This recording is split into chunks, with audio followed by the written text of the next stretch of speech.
कैसे हैं आप सब। उम्मीद करती हूँ आप सब लोग ठीक होंगे। Here psychologist Areeba Sarwar. So today we have our discussing topic is about circadian rhythm disorder.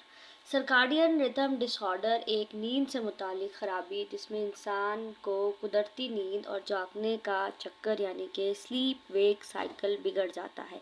यानी जिस्म की हयातियाती घड़ी यानी कि बायोलॉजिकल क्लॉक दिन और रात के मामूल के मुताबिक काम नहीं करती। इसकी कुछ वजूहात होती हैं। शिफ्ट में काम करना, मसलन रात की ड्यूटी करना, उसके साथ साथ टाइम ज़ोन तब्दील होना यानी जेट लैग होना, या आप पहले किसी और टाइम ज़ोन में रह रहे थे लेकिन अब आप किसी और टाइम ज़ोन में शिफ्ट हुए हैं तो आपके लिए मुश्किल दरपेश हो सकती है। गैर मुतवज़न सोने जागने के औकात, ज़हनी दबाव या डिप्रेशन का शिकार लोग भी जो है वो सर्काडियन रिथम डिसऑर्डर की वजह बन सकते हैं। रोशनी या अंधेरे का गैर मामूली सामना करना, इसकी वजह से भी कुछ लोगों को मुश्किलात होती है। यानी कि अगर अचानक से लाइट जला दी जाए तो उनकी नींद खुल जाती है और उनके लिए वो मसला कुन हो सकती है।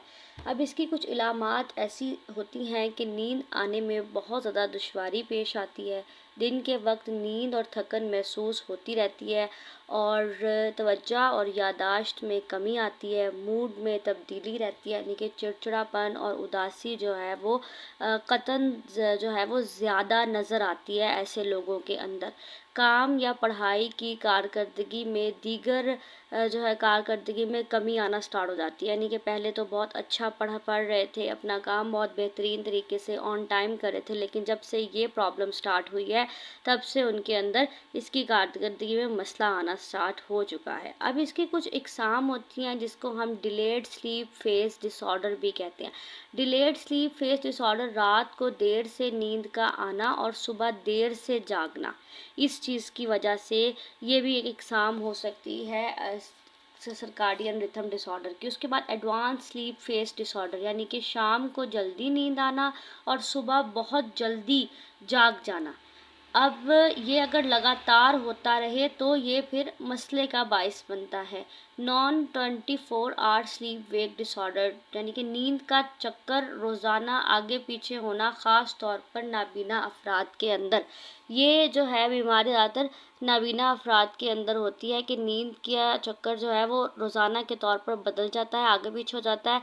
और शिफ्ट वर्क डिसऑर्डर जिसे हम रात की नींद की कमी या जो है रात को जो लोग जैसे रात की ड्यूटीज़ करते हैं, जो लोग घूमती शिफ्टों में काम करते हैं, उनके लिए मुश्किल होता है। नहीं कि कभी वो दिन के टाइम काम कर रहे हैं और कभी उनकी नींद जो है वो रात की बनाई गई है, काम की रूटीन बनाई गई है, जिसकी वजह से उनकी नींद की ख़राबी जो है वो स्टार्ट हो जाती है। अब इसके इलाजी मंसूबे की बात की जाए, नींद और जागने के बाकायदा शेड्यूल बनाना, हर रोज़ एक ही वक्त पर सोना और जागना, हत्ता के वीकेंड्स पर भी यही रूटीन बरकरार रखना बहुत ज़रूरी है। नींद का दौरानिया 7 से 9 घंटे लाजमी तौर पर होना चाहिए। अगर नींद जल्द नहीं आती तो बिस्तर पर लेटकर मोबाइल या टीवी इस्तेमाल ना करें, बल्कि कोशिश करें कि आपको नींद आ जाए।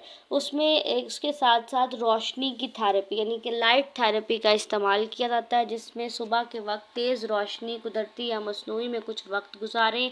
रोशनी जिस्म की हयाती घड़ी को दोबारा तरतीब देने में मदद करती है। आम तौर पर सुबह के औकात में 20 से 30 मिनट के लिए रोशनी बॉक्स इस्तेमाल करने की हिदायत दी जाती है। ये डॉक्टर की निगरानी में किया जाता है, लेकिन आप अगर आम तौर पर इसकी थेरेपी लेना चाहते हैं तो आप सूरज में भी इसको सूरज की रोशनी लेकर भी कर सकते हैं। उसके बाद मेलाटोनिन सप्लीमेंट का इस्तेमाल किया जाता है। मेलाटोनिन एक कुदरती हार्मोन है जो नींद की चक्कर को मुंज़िम करता है। डॉक्टर की हिदायत के मुताबिक शाम के वक्त इसका इस्तेमाल किया जा सकता है। खुद से दवा शुरू नहीं करते, क्योंकि खुराक और वक्त का तयन माहिर नींद ही मुआलिज जो है वो बता सकता है। उसके बाद लाइफ मॉडिफिकेशन आ जाती है। लाइफ मॉडिफिकेशन से सोने से पहले चाय कॉफ़ी का इस्तेमाल नहीं करते। रात को मोबाइल लैपटॉप का इस्तेमाल कम से कम करें। कमरा पुरसुकून और अंधेरे वाला रखें और ठंडा रखें। सोने से पहले रिलैक्सेशन एक्सरसाइजेस करें। नींद के जो है वो हिफ्ज़ान के लिए अगर नींद ना आए तो 20 मिनट तक उठ जाएं, हल्की सी सरगर्मी करें और फिर दोबारा लेट जाएं और सोने की कोशिश करें। कोशिश करें दिन में ज़्यादा लंबे गैप ना लें। माहिर नफ्सियात और से जो है इसका मुकम्मल इलाज करवाएं। इसमें CBT फॉर इंसोमेनिया की टेक्निक का इस्तेमाल भी किया जा सकता है। ये थेरेपी मुनफी साबित होती है काफ़ी हद तक। یہ تھا ہمارا آج کا لیکچر. مست لائک کمنٹ شیئر